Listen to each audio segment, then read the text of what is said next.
What are your thoughts? I thought Townsville were really, really good.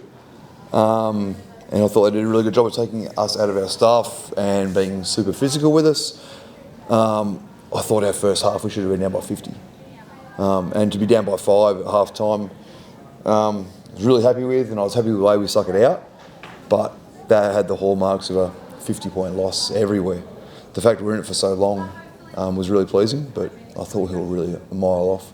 There were times where they looked intimidated by their size and strength. Did you sense that? No, I thought we were bigger than they were. I just thought we did a really poor job of some simple stuff. We talk all the time that Trevor Gleeson line of hit first, rebound second. Just got manhandled on the glass. Just got beaten up. Like we talked before, like at half time, our leading rebounder was Miela with 2. That's just wild. And you go through our roster, we've got some really good rebounders. So, I mean, the game for us, and we talked about it post-game, of the 36 shots that were available on their misses, they got back 17 of them. We only got 19. That's a horrible percentage. Like normally you want to rebound about 27% offensively, and we went at 24%, but they went at nearly 50. So that's saying that's just effort. What did it feel like, Adam? Did you just sense that effort game was getting away from you pretty quickly? Yeah, I think, like what Ryan said in the first half, it's just those 1%ers, right? They get you extra possessions, which equals to extra shots. So, yeah, I think that kind of cost us and just just got us less possessions in the end, yeah. So then you come out at the start of the third and you're like bang, bang, bang, and the game changes. So how hard is it when you're focusing on what your strengths are, which is to shoot three, you still got to get inside to defend and to win those rebounds back? Yeah, I think comes with basketball, right? You got to play 2 ends. So I think that was like a focus in the second half. We knew that we definitely didn't play anywhere near as good as we wanted in the first half. So it was about coming out in a clean slate, getting up and in, trying to push them out of their stuff like they did to us in that first half, and then about knocking down your shots when, it was your turn. You seeing better without the mask and being able to play? Your shot looks a lot cleaner than what it did sometimes with that mask on. Yeah, gosh, it's good without the mask, I'm not going to lie. Yeah, it was definitely had a few blind spots in there, so, and the sweat, not a vibe. So, yeah, it's really, really good to be without the mask. Not a vibe. And you said your start's been really good over again. Oh, thank you. So you must be pleased with how it's come together. Yeah, definitely. I think, I'm around such great teammates like Ali Wilson, incredible facilitator. I think, all 5 of us on the floor, whoever it is all a threat. So it opens up opportunities for the person who is open to knock down their shots. So, yeah.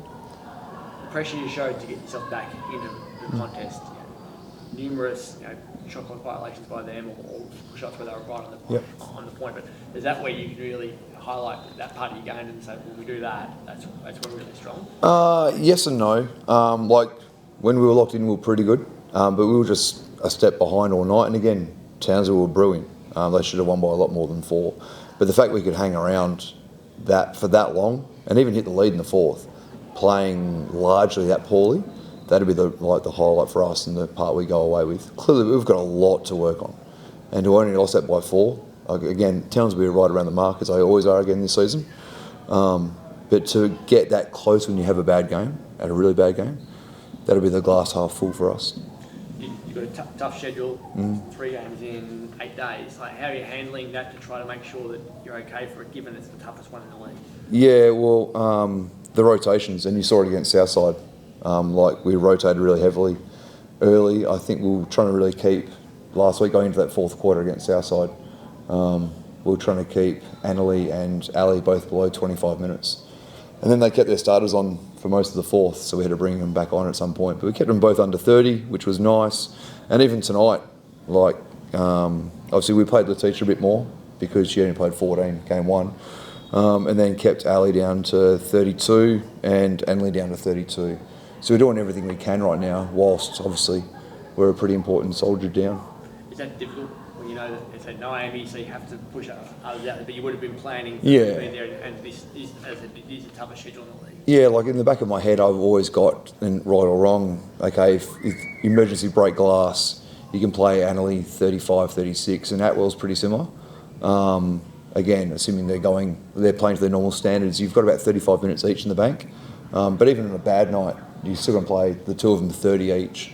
So let's just pretend Atwell's playing poorly. It's 30 minutes you've got to find from somewhere. So everyone's got an extra 5 or 6 minutes on top of as per what they would play normally. And then it's the 3 games in a week. So it's a bit of juggling around. Again, everyone does it, and everyone will lose a soldier at some point. But yeah, to start the season that way is not as much fun as it sounds.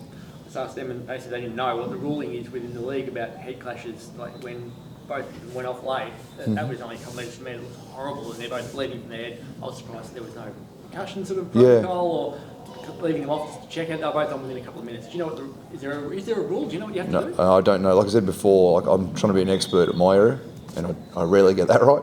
But we have an S&C team, and obviously we have a doctor at every home game. So I try and stay out of that.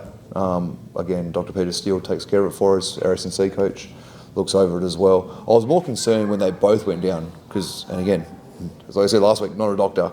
It looked like they both would need stitches.